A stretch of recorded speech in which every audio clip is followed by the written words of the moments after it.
Growing up is painful for the Southern black girl. Being aware of her displacement is the rust on the razor that threatens the throat.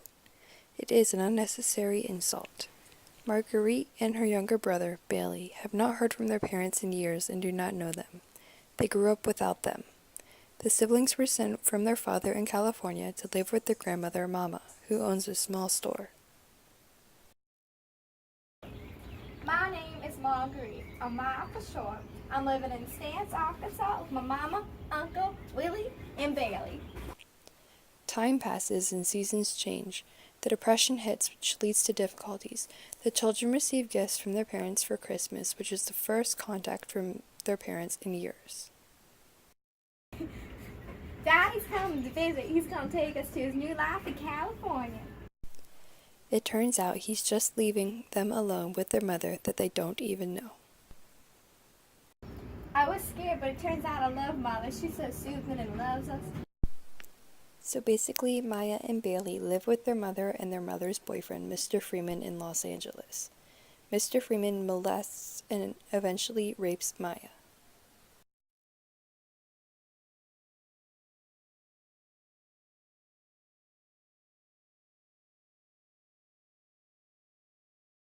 Mr. Freeman got arrested once Mother and Bailey found out. I had to testify in court and lied. I said he never touched me before because I felt like I had to. I just kept quiet. It's easy. Maya is mute for a few years until a polite woman, Mrs. Flowers, stresses that spoken language is essential. She gives Maya books, which introduces her to literature.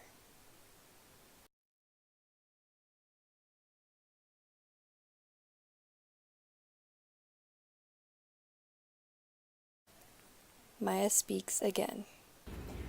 I got two really bad cavities, and it seemed really unfair to have a toothache and a headache to have to bear at the same time the heavy burden of black.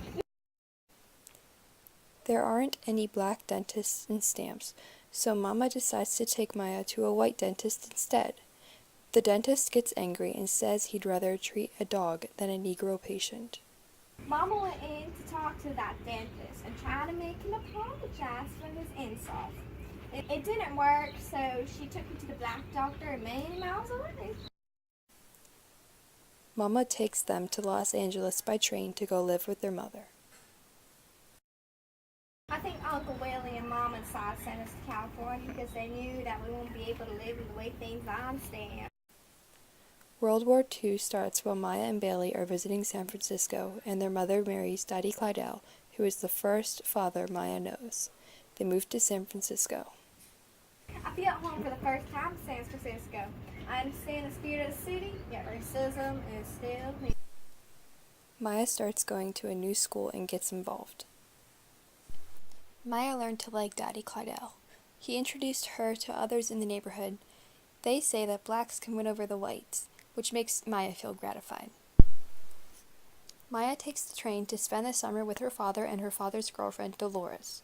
Dolores gets jealous when they go to Mexico on a trip.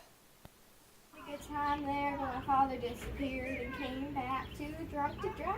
I was determined not to spend the night downtown, so I decided to drive even though I didn't know how. After the trip, Dolores and her father have an argument about how she wants to marry him, but dislikes Maya and doesn't want her around. He yells at her and storms out. I felt sorry for her and decided to talk to her. Well, she felt upset and insulted my mother, so I slapped her and she got me. I had to run away to protect myself. After a month of being homeless, I decided I want to go home to my mother. Maya decides that she has to get a job. She visits the streetcar company's office very frequently, most times facing the same racist refusal. Finally, she is hired as the first black streetcar conductor in San Francisco. I still feel super awkward in my body. I'm convinced I'm a lesbian.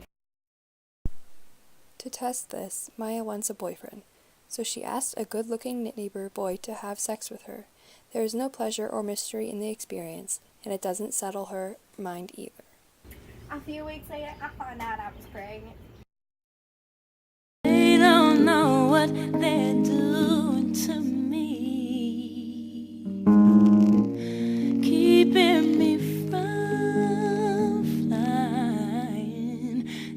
I say that I know why the cage bird sings. Only joy comes from song.